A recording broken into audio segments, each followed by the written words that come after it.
On No Faking Way, we spend a lot of time trying to clear up misconceptions and confusion. And one of the bigger confusions that we have today is with the meaning of two words.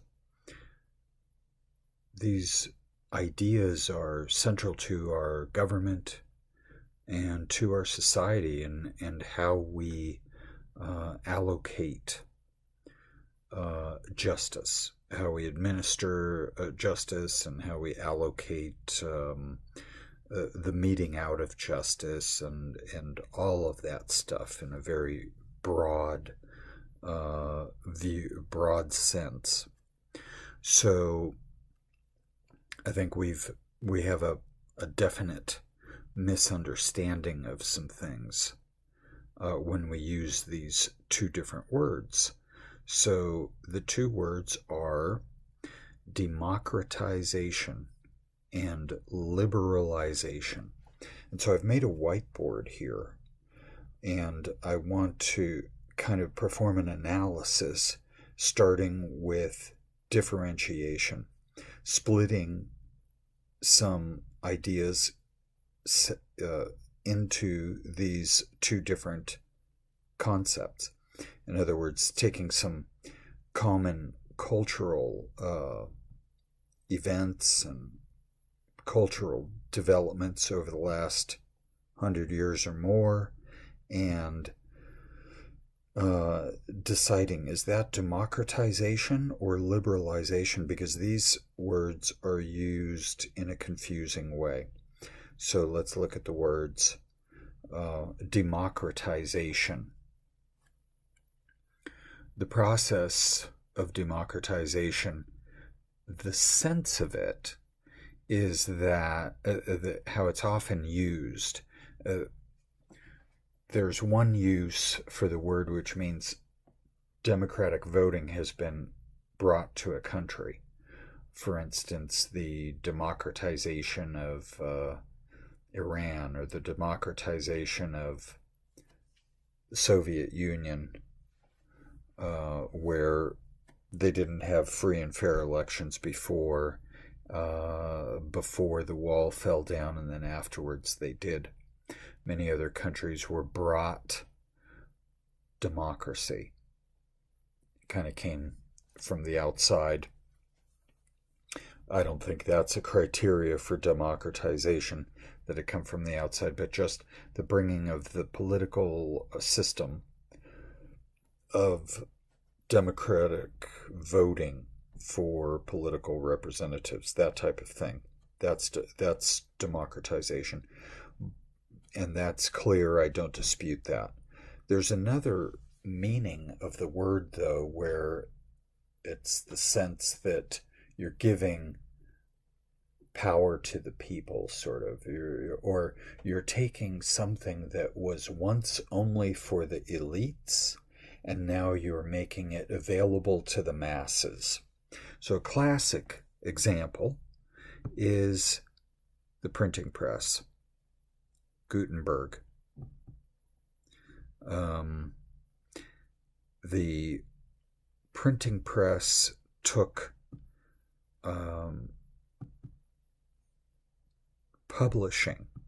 It is said, it's said in a lot of books and reference to this event, that it democratized publishing, because before this only the church could really publish books, because they had the scribes that could make the many copies of books and get them out to the various churches around the country and countryside, into different countries.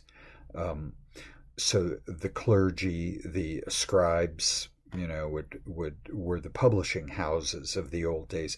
And not just the publishing houses, but they would put on the performance. They would deliver sermons and read the books. People didn't have to be literate at that time. They could just go to church on Sundays and learn, or for the kids, they would be schooled a bit. Um, so the printing press may, it is said that it democratized that uh, publishing, publishing words, publishing documents. It took it out of the hands just of the church and moved it into the hands of the common man. A famous example of that process was Martin Luther. He had what were judged by the church to be heretical texts that he wrote, and he couldn't get the church to publish them because they were condemning many of the uh, many of the processes, or many of the activities of the church, like indulgences and other things like that. Many things that he condemned. The church wasn't going to publish that. They had a stranglehold on publication. So he was able to use a printing press and write in Germany, write this like pamphlet, this book, and distribute it. And hundreds of thousands of copies of this book were distributed around Europe. People couldn't believe it. It was like it was just a phenomena. We could compare it to the internet springing up or something now, but considering how cloistered the publications were at that time into their own single mindset, this new idea coming from the outside was shocking. It led to wars, and a great reformation.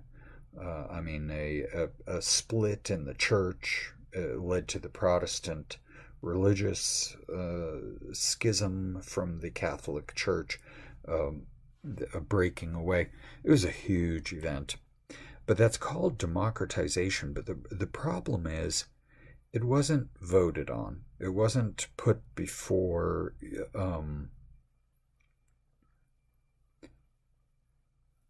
a committee and then decided in some committee. It wasn't put before the public, shall we allow this book to be printed? The printing press wasn't controlled by democratic vote. So the phrase democratization is misleading. The printing presses were not owned by the demos, as it is the public. They were not publicly owned. They were privately owned. And the book that Martin Luther published was privately owned. It wasn't a public book. It wasn't voted on by the general public, who could have vetoed it or said, no, I don't think this is a good idea. Look, it could lead to wars. The church doesn't like it. We don't want to upset the church. It never would have made it if it had to go before a popular vote. But because he was able to produce the work privately, and then the first people read it, they were able to promote the idea and then sell the book. And those book sales went towards publishing more type of novel ideas like that. That was going on with many ideas. This was not the first book published on a printing press, but it was changing how ideas were disseminated. There's a line in Victor Hugo's Madame de Paris, the one that in English or American is called The Hunchback of Notre Dame, Our Lady of Paris, the cathedral there, in Notre Dame. A character in the story points at a book and then points at the church, and he says, this, pointing at the book, will destroy that, pointing at the church, at this big cathedral.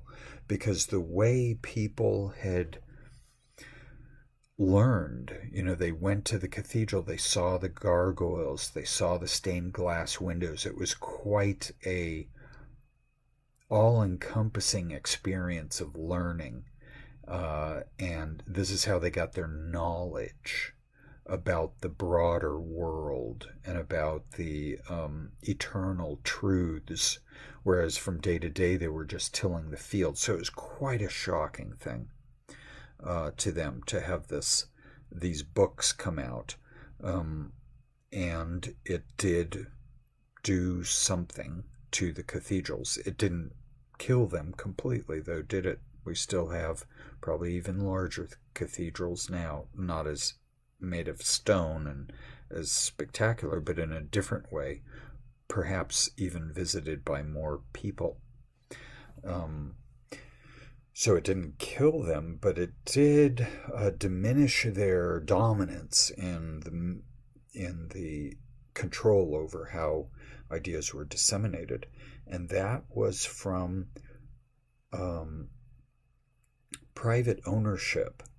So I'm going to move this printing press not into the democratization column. I'm going to move it into the liberalization column. And now I can also write in something about the difference between democratization and liberalization. That democratization is, I'm going to call it political property.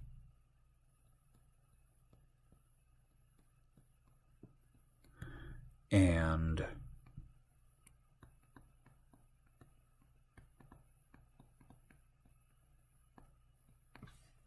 liberalization is private property, because the printing presses were privately owned and they could be privately produced,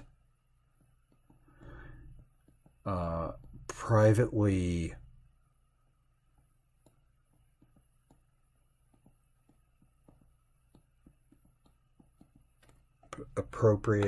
privately invested in, and that sort of thing. It was all about a private person being able to do what a committee would veto, what a committee would not want to do. So here are some more that are commonly called the democratization of publication. Here's the democratization of fabrication, the 3D printer. But of course, 3D printers are not voted on. You don't vote on what gets printed. You don't vote on who a printer gets allocated to, who gets to control what gets printed. All of those are done through private methods by a person saving up money or applying to a lender so that they can buy one of these, so that they can invest the funds and so that they expect to get a return on those funds and all of that sort of thing. They oversee the private process of production and profit. For private individuals, it's self-interested. Even though it involves many other people, the primary actor is self-motivated, self-interested. So I'm going to put this in also into the private property. The Model T was also called democratization, the democratization of vehicles, because the cars before this were for elites.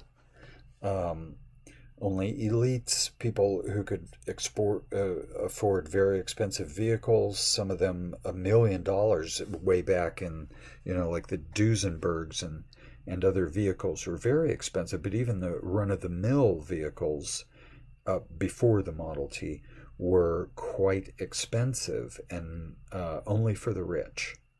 The average person was still riding around in a horse and buggy, or, of course, poorer people didn't even have a horse and buggy, but very few, only the elites, could afford motor vehicles.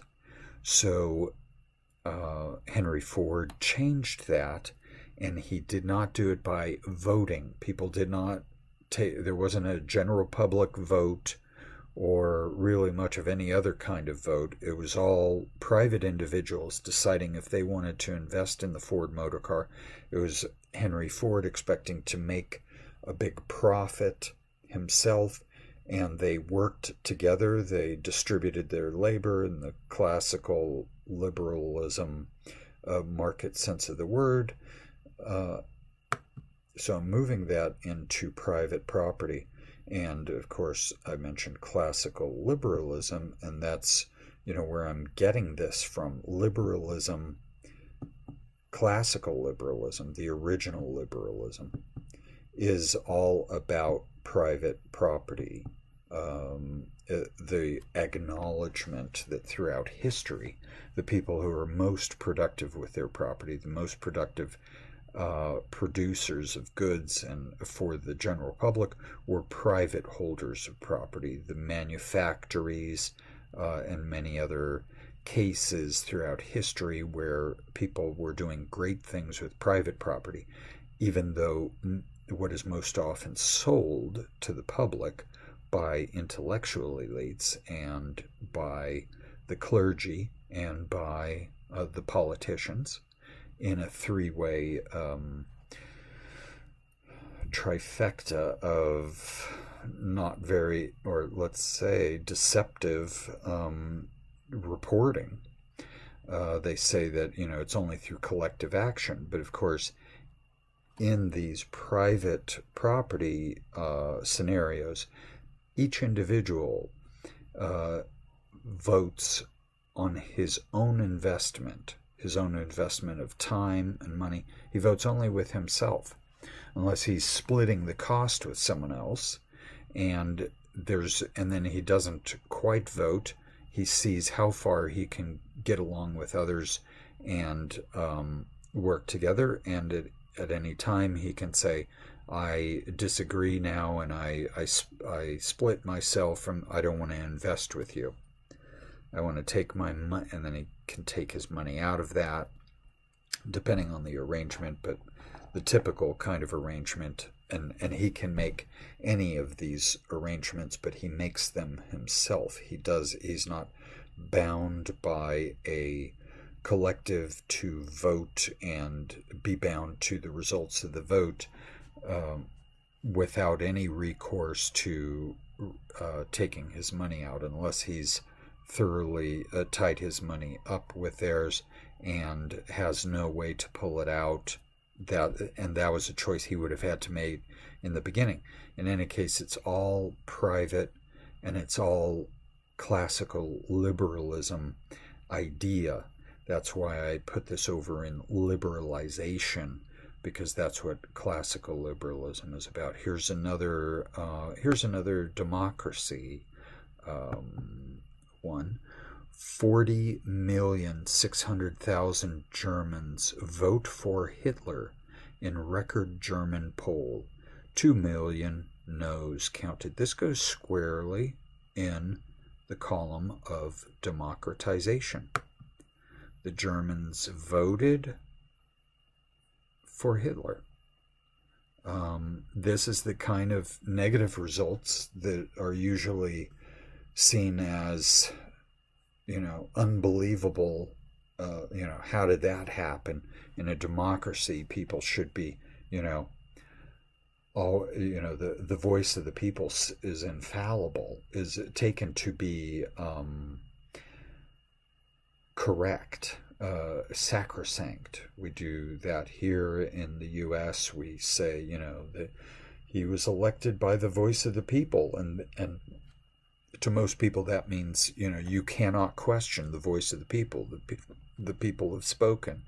It's a little easier to see the flaw with that now with Trump as president, but from all the people I've talked to on the left, none of them see any problem with the vote. They don't see any, it's almost like this Hitler thing. They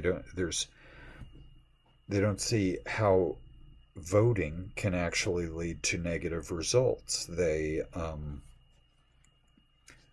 see it as some great tragedy, some inexplicable tragedy that must be explained by Russian collusion or some grand conspiracy theory that came around to ruin the electoral process, which of course they've been trying to influence and manipulate the whole time. And I mean the whole time that there has been a Democratic Party. And here's another example of that in the South, when the majority rule was the ruin of the minorities. Surprise, surprise. They were the Democrats at that time. They believed in majority rule. They didn't say we live in a republic. They said we live in a democracy. And to them, majority rule was the king, was where rights came from. As many Democrats say today, rights come from the government, and that means from the will of the people, how the government was formed by the will of the people, and that those who decide on your rights are elected to represent the people by majority vote. And it turned out terrible for minorities. And this is a picture of Jim Crow laws being passed, which is after slavery was abolished and just before the beginning of the 20th century. So this is the product of democracy. This is democratization. Here is a different one. This is Selfridges. And this is an early department store. These department stores were called palaces of the people because, and here you can see all the different flags of the world, or many different flags in any case, flying above Selfridges, and anyone could walk in and stroll through this luxurious building, through the 3 floors of the building, and look around at all the modern fixtures and everything. These types of buildings had only ever before been built for private elites, for government elites, for the elites in the country. So this is called democratization, but again, it's a private company that opens its doors to private citizens.